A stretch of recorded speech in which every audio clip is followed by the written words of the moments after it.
नमस्ते। कभी सोचा है कि हमारे पास कुछ ऐसे अधिकार हैं जिन्हें कोई भी हमसे छीन नहीं सकता? जी हाँ, ये है हमारे मौलिक अधिकार और इन्हें यूं ही संविधान का दिल और आत्मा नहीं कहते।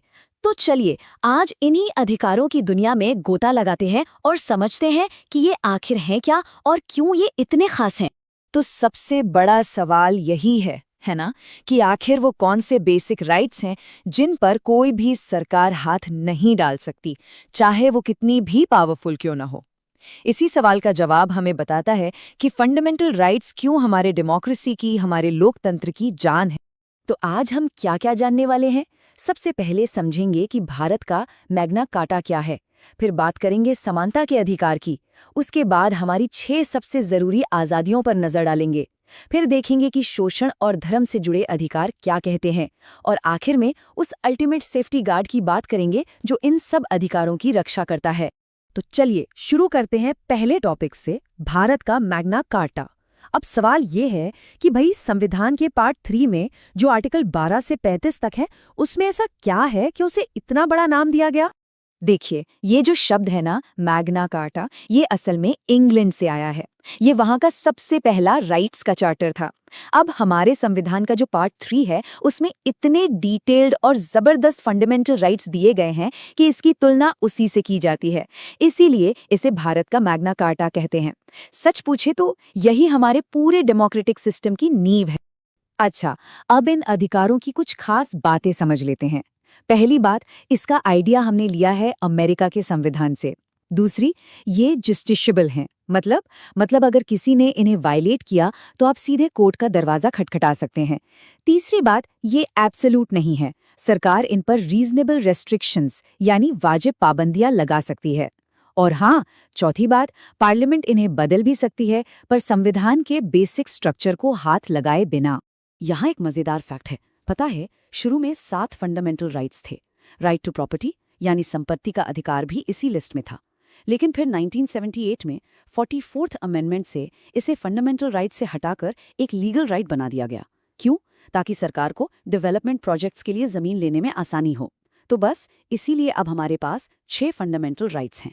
चलिए अब बात करते हैं अधिकारों के पहले सेट की, राइट टू इक्वालिटी यानी समानता का अधिकार। ये आर्टिकल 14 से 18 तक है और इसका सीधा सा मतलब है कि कानून के सामने सब बराबर हैं। अब आर्टिकल 14 को जरा ध्यान से समझते हैं। इसके 2 हिस्से हैं। पहला, इक्वालिटी बिफोर लॉ। इसका मतलब सिंपल है, कानून से बड़ा कोई नहीं, चाहे कोई अमीर हो या गरीब, पावरफुल हो या आम आदमी। दूसरा है इक्वल प्रोटेक्शन ऑफ लॉज। ये कहता है कि एक जैसे लोगों के साथ एक जैसा बर्ताव होना चाहिए। जैसे सरकार गरीबों को सब्सिडी देती है, ये अलग बर्ताव है, लेकिन ये बराबरी लाने के लिए ही है। तो ये दोनों मिलकर ही असली समानता बनाते हैं। अब आर्टिकल 15 से 18 को याद रखने की एक बहुत ही मजेदार ट्रिक है। बस एक शब्द याद रखना है, डाउट। जी हाँ, डाउट। चलिए बताता हूँ ये कैसे काम करता है। तो ये रहा डाउट का कमाल। डी से है डिस्क्रिमिनेशन यानी भेदभाव का अंत। ओ से है अपॉर्चुनिटी यानी सरकारी नौकरियों में सबको बराबर मौका। यू से है अनटचेबिलिटी यानी छुआछूत का खात्मा। और टी से है टाइटल्स यानी राजा महाराजा जैसे टाइटल्स का अंत। देखा, एक शब्द और 4 आर्टिकल याद, है ना कमाल। चलिए इक्वालिटी की बात हो गई, अब आगे बढ़ते हैं हमारी आज़ादियों की तरफ। ये वो राइट्स हैं जो हमें अपनी बात कहने, घूमने फिरने और अपनी जिंदगी अपने तरीके से जीने की पावर देते हैं। आर्टिकल 19 हमें 6 तरह की फ्रीडम देता है और इसे याद रखने की ट्रिक है SAUMRP। S से स्पीच एंड एक्सप्रेशन, बोलने की आज़ादी। A से असेंबली, शांति से जमा होने की आज़ादी। U से यूनियन यानी अपना ग्रुप या एसोसिएशन बनाने की आज़ादी। M से मूवमेंट, पूरे देश में कहीं भी आने जाने की आज़ादी। R से रेजिडेंस, कहीं भी रहने या बसने की आज़ादी। और P से प्रोफेशन, कोई भी काम धंधा करने की आज़ादी। ये हमारी डेली लाइफ की ऑक्सीजन है। लेकिन यहाँ एक लेकिन है, ये सारी आज़ादियाँ अनलिमिटेड नहीं हैं। देश की सुरक्षा, पब्लिक ऑर्डर या नैतिकता के नाम पर सरकार इन पर वाजिब पाबंदियां लगा सकती है। आखिरकार अधिकार और जिम्मेदारी साथ साथ चलते हैं। अब आते हैं उस आर्टिकल पर जिसे फंडामेंटल राइट्स का किंग कहा जाता है। Article 21, right to life and personal liberty. और सुप्रीम कोर्ट ने इसे बहुत बड़ा मतलब दिया है।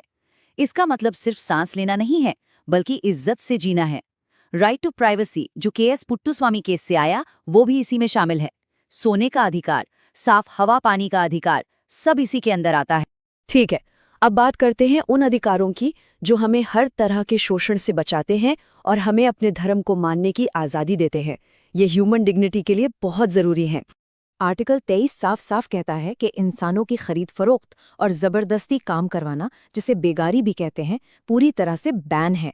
और आर्टिकल 24 हमारे बच्चों को बचाता है। ये कहता है कि 14 साल से कम उम्र के बच्चों से खतरनाक जगहों पर, जैसे फैक्ट्री या माइंस में, काम नहीं करवाया जा सकता। अब आते हैं धार्मिक आज़ादी पर। इसे याद रखने का एक तरीका है कॉन मैन टैक्स अटेंडेंस।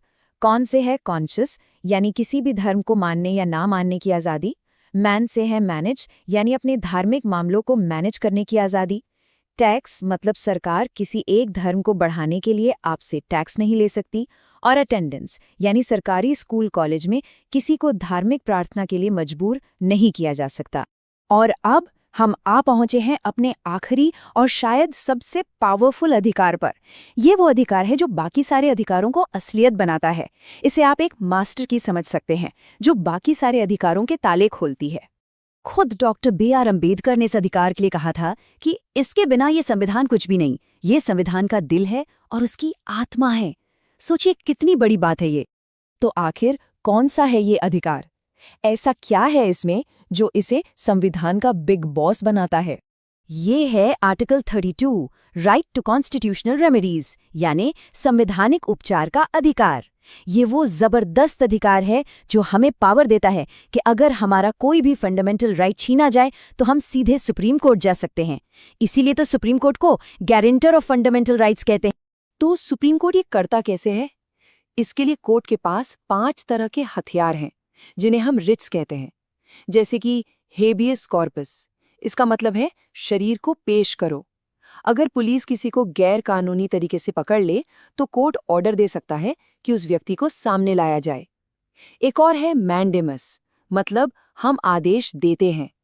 अगर कोई सरकारी अफसर अपना काम नहीं कर रहा तो कोर्ट उसे काम करने का ऑर्डर दे सकता है। इसी तरह प्रोहिबिशन, सर्श्योरारी और को वारंटो भी हैं, जो अलग अलग सिचुएशन में काम आते हैं। और हाँ, पार्ट 3 के आखिर के आर्टिकल्स के लिए एक और ट्रिक है, रामलाल। आर से रेमेडीज यानी आर्टिकल 32 जो हमने अभी देखा। ए से आर्म्ड फोर्सेस, जिनके राइट्स कुछ हद तक सीमित होते हैं। एम से मार्शल लॉ, यानी जब सेना का कानून लागू हो। और एल से लेजिस्लेशन, यानी इन अधिकारों पर कानून बनाने की संसद की पावर। तो इस तरह ये पूरा चैप्टर खत्म होता है। तो दोस्तों, ये थे हमारे मौलिक अधिकार। लेकिन जाने से पहले एक सवाल, ये अधिकार 70 साल से भी ज्यादा पुराने हैं। अगर आज के मॉडर्न इंडिया के लिए एक नया फंडामेंटल राइट जोड़ना हो तो वो क्या होना चाहिए? क्या वो राइट टू इंटरनेट होना चाहिए या फिर राइट टू क्लीन एनवायरनमेंट? जरा सोचिएगा इसके बारे में।